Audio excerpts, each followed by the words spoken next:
"Where are you right now?" I asked my daughter. She nonchalantly replied, "Anywhere is fine." Frustrated, I insisted she come home immediately. But my daughter retorted, "No way. We're on an overseas vacation. We won't be back for another 3 days." When I called her, she didn't seem remorseful at all. Instead, she answered with high energy and laughter. As I passed by my daughter and son-in-law's house, I heard a faint cry for help from inside. The voice was incredibly small, that of my beloved grandchild. Using my spare key to enter the house, I discovered my 5-year-old grandchild tightly bound in a rope hidden deep inside the closet. My daughter and son-in-law had exposed my precious grandchild to danger, and the consequences were severe. Fueled by anger, I resolved that my daughter and son-in-law must be held accountable, no matter what. My name is Mary, and I am a grandmother. Lately, the chilly weather has kept me indoors, making me feel quite lonely. You see, my husband passed away several years ago, leaving me to live alone. His death was truly heartbreaking, and the loneliness persisted for a long time. However, there's something that brings me joy now. My kindergarten-age grandchild, Mia. Over the past few years, I haven't seen my daughter, Samantha, and her husband, Michael, very often. The frequency of our visits decreased significantly after Maya was born. But despite being a somewhat absent grandmother, Maya has grown very fond of me. Occasionally, she'll say, "I love you, Grandma." Each time she does, my heart swells with affection. As a result, I find myself buying her various things and even sending her allowances. People around me recognize this as grandma spoiling, but I have no regrets. Maya is my one and only grandchild, a precious presence that cannot be replaced. Right now, my love for Maya fills my heart completely. However, I'd also have concerns revolving around my daughter and son-in-law's parenting approach. Frankly, Samantha tends to prioritize her own needs over those of her child, and Michael, her husband, doesn't seem particularly attached to Mia. When I raised Samantha, I believe I showered her with affection, just as my late husband did. That's why, deep down, I wanted to voice my complaints about Samantha's current family situation. On the other hand, I hesitate to interfere in their parenting decisions. Honestly, anything I say would likely be unwelcome, and they probably wouldn't listen. Moreover, if Samantha's stress from being scolded by me were to inadvertently affect Maya, it would be disastrous. So, despite my conflicting feelings, I've decided not to meddle too much in their parenting choices. Although it's lonely not seeing Maya often, I know that if necessary, I can still visit her. Currently, they reside in the house where my late husband and I used to live. After his passing, managing the spacious home alone became overwhelming, so I handed it over to them. That's why I also have a spare key. Sometimes I find myself thinking that I'd like to visit their home and see Maya, even if it's just spontaneously. One day, I had the chance to pass by my daughter and son-in-law's house after a long time. Since their home is quite a distance from where I currently live, I rarely visit on my own. However, there was a reason I decided to go there that day. I had been invited by a friend who lives in the neighborhood. This friend happened to be a classmate from middle school, so I assumed we would reminisce about old memories. Little did I know that the conversation would take a much more serious turn. "Mary, do you really know about Maya?" my friend asked.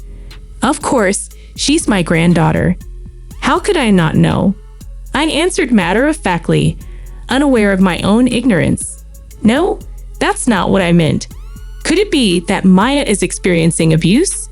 My foolish voice blurted out instinctively. "What do you mean?"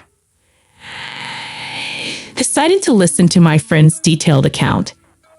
However, as I heard the story unfold, feeling increasingly uneasy, after hearing everything, I collapsed onto my knees. To think that Maya may have been going through something like that without my knowledge. Seeing my exhausted expression, My friend tried desperately to console me. Well, we don't know for sure. It's just a rumor, my friend said, attempting to ease my distress. But I thought I should mention it. Maybe you could stop by their house on your way back. According to my friend, Samantha and Michael have been frequently going out early in the morning and returning well past midnight. Of course, they didn't take Maya with them. As a result, there was a neighborhood rumor that they left their child behind to go out as a couple. Additionally, some people noticed Maya spending long hours on the balcony. Concerned neighbors who tried to talk to her were usually met with Samantha's baffling response. "She's fine. My daughter just loves the balcony." Hearing this, couldn't help but think that my daughter and son-in-law might be capable of such behavior. Well, I believe I raised Samantha properly. I can't fathom where things went wrong, I muttered, feeling a mixture of confusion and disappointment. My friend advised me to check on Maya's well-being as well.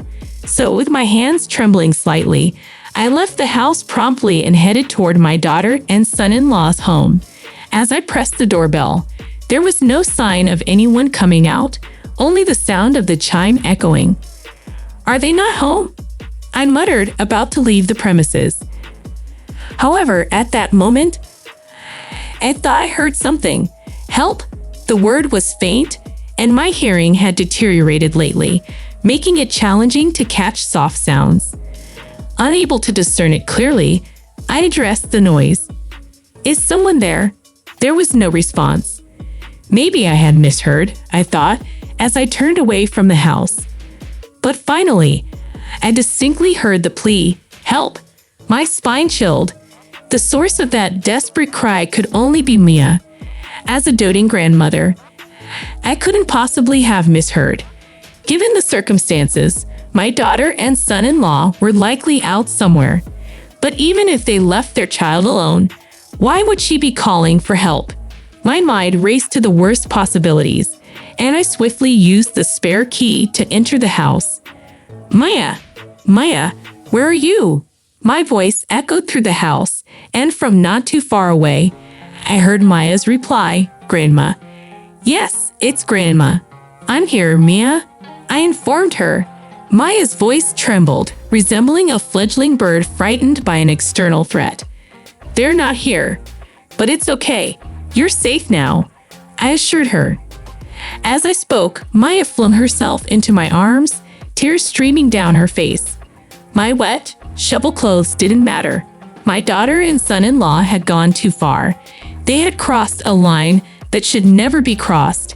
Suppressing my trembling anger, I held Maya gently, looking at her frail body once more. I noticed she had grown even thinner, weakened from likely not eating properly for days. The marks from the rope on Maya's body were vivid, resembling bruises. These might take a while to fade. My anger surged uncontrollably, and I dialed Samantha's number. After a brief pause, a sluggish voice came through the phone. "Hello." Her tone hinted at intoxication. It was inconceivable that she would be drinking while her own daughter was in such a weakened state. Suppressing my volcanic rage, I spoke in an icy tone. "Where are you right now?" "Anywhere is fine." She didn't seem remorseful.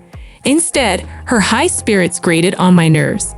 Samantha answered truthfully, "Where are you?" Perhaps sensing my seriousness, she finally revealed their whereabouts.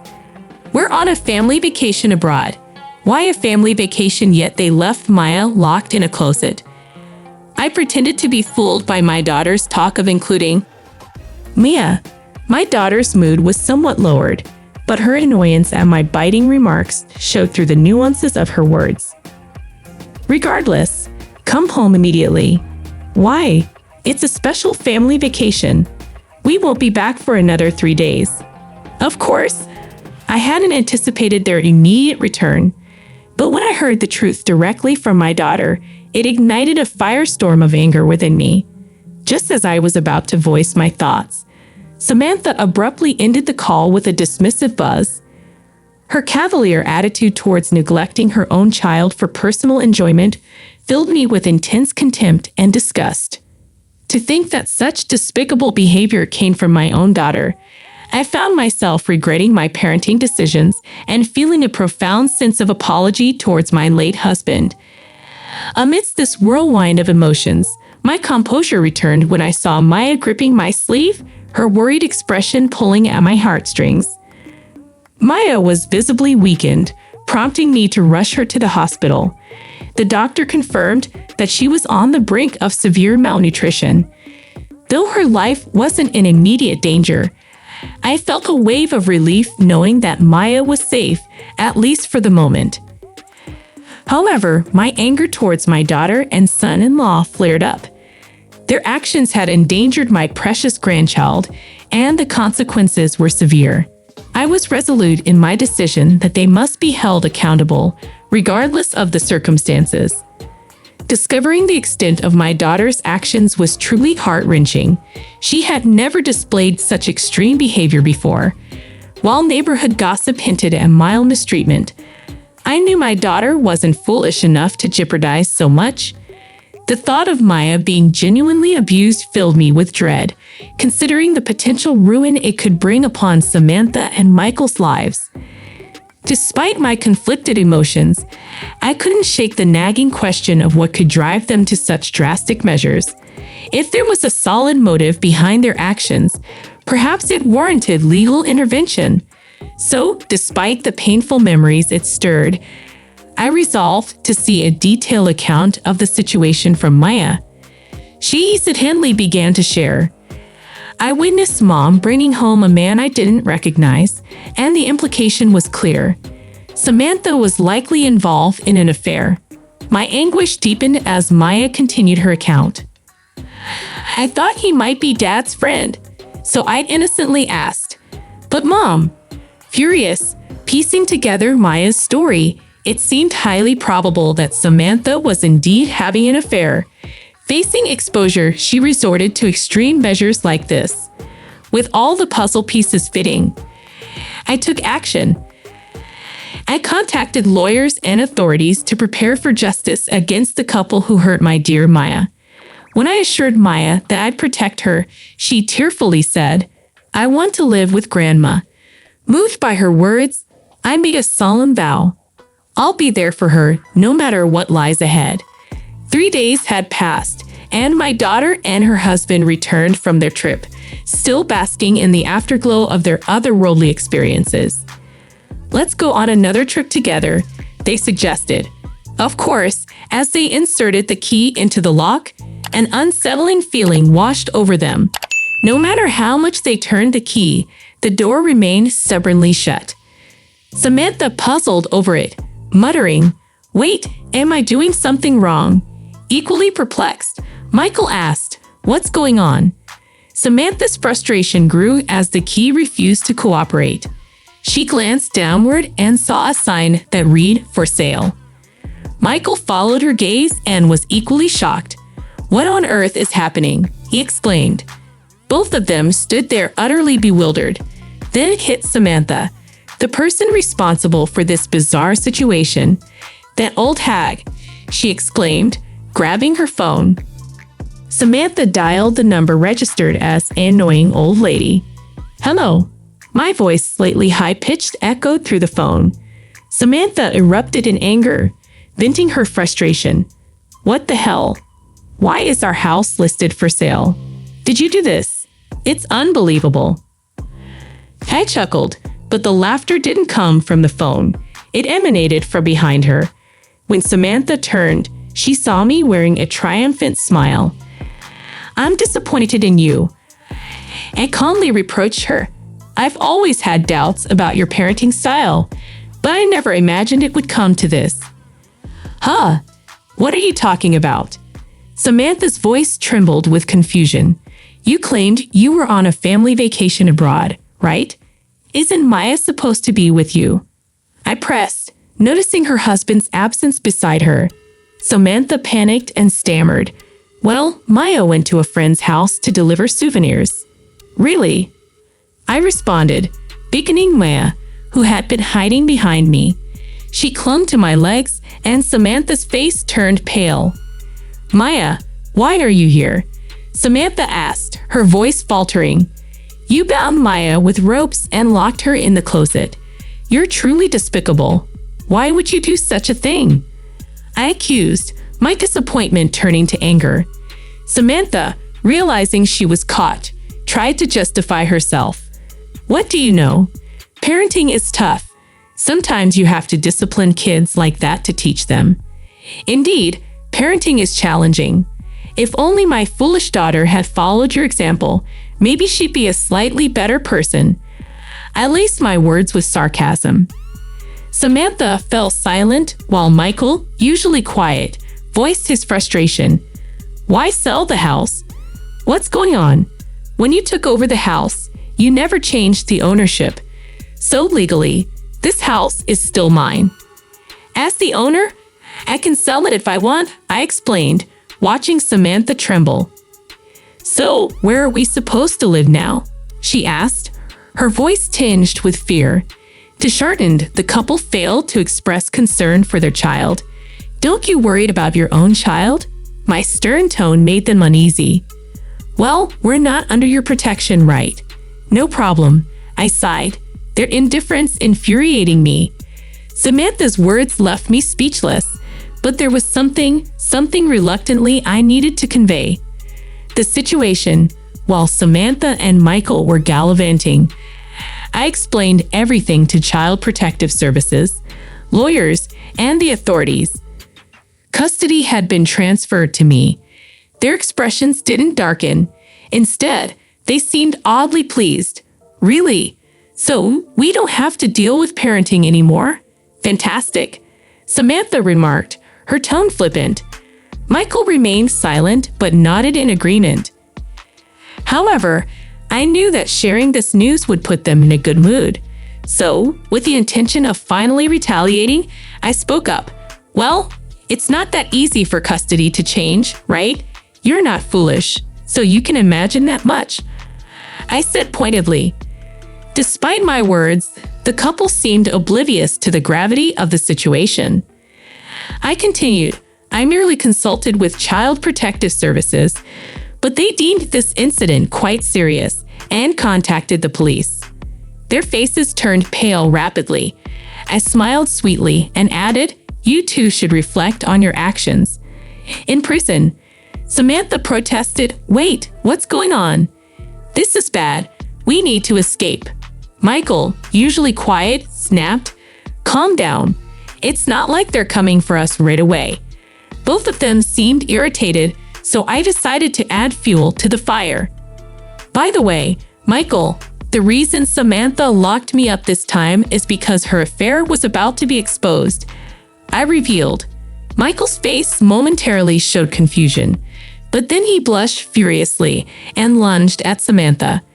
What do you mean you were having an affair? Calm down, this old hag is just making things up. Samantha tried to soothe him, but Michael remained visibly agitated. Ignoring their squabble, I continued, and guess who Samantha's affair partner was?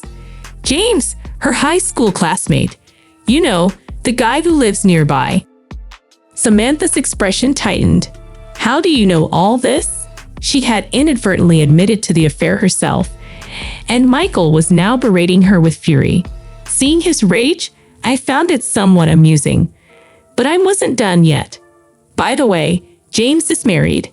His wife was furious when she found out. She even threatened to sue for damages.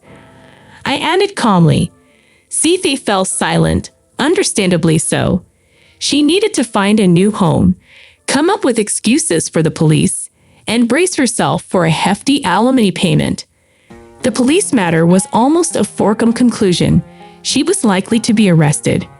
Right now, she was experiencing the lowest point in her life, but it wasn't enough to make amends for what she did to Maya. So I decided to deliver one final significant punishment. I actually hired a lawyer to investigate various matters. It turns out that Samantha had been using the money I sent for Maya's support. There should have been hundreds of thousands of dollars saved up, but you two seem to have spent it recklessly, I said, looking at Samantha, who appeared defeated. Michael, who had lost his composure until now, reacted slightly to my words. "I've been inconvenienced too, so I'll be making a claim," I added, with a touch of irony. Upon hearing my final statement, Samantha protested, "Wait, what's going on? This is terrible. Unbelievable. You're an utterly hopeless parent," she retorted. "I could say the same about you," I countered. Samantha's anger flared, but she had brought this upon herself. I never imagined my own daughter would stoop to such levels. In the end, the couple was found guilty of child abuse and sentenced to prison. It was ironic that they had previously talked about separating due to Samantha's affair, yet now they were both headed to jail. The alimony claims resulting from the affair, along with the repayment for misusing my financial support, left the couple drowning in debt. Michael lost his job due to the guilty verdict, and with no substantial income, they faced the daunting task of repaying this significant sum. It was a complex mix of emotions, but they had brought it upon themselves. Hoped they would reflect and learn from their mistakes. On the other hand, I was enjoying my new life with Maya. Initially, she struggled to adapt to living alone with her grandmother, and the lingering anxiety from her past abuse weighed heavily on her. However, as our neighbors and I treated her kindly, a glimmer of brightness returned to her expression. Maya often said, "Thank you, Grandma, for helping me. It's only natural to assist her given the circumstances, and I also feel sorry for not being able to help until it got to that point." Her sincere smile when she expresses gratitude warms my heart. My remaining days will be filled with time spent with Maya. Though they may not be long, I approach each day with hope and joy. As Maya and I embarked on this new chapter together, our bond grew stronger with each passing day. We filled our home with laughter, love, and cherished memories, healing the wounds of the past with each tender moment shared. Despite the challenges we faced, Maya's resilience and unwavering spirit inspired me every day. Together, we navigated through life's ups and downs, finding solace in each other's company and drawing strength from our unbreakable bond.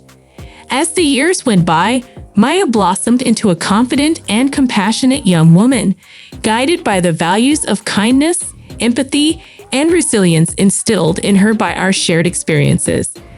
Our journey together was a testament to the power of love and forgiveness, proving that even in the darkest of times, there is always hope for a brighter tomorrow.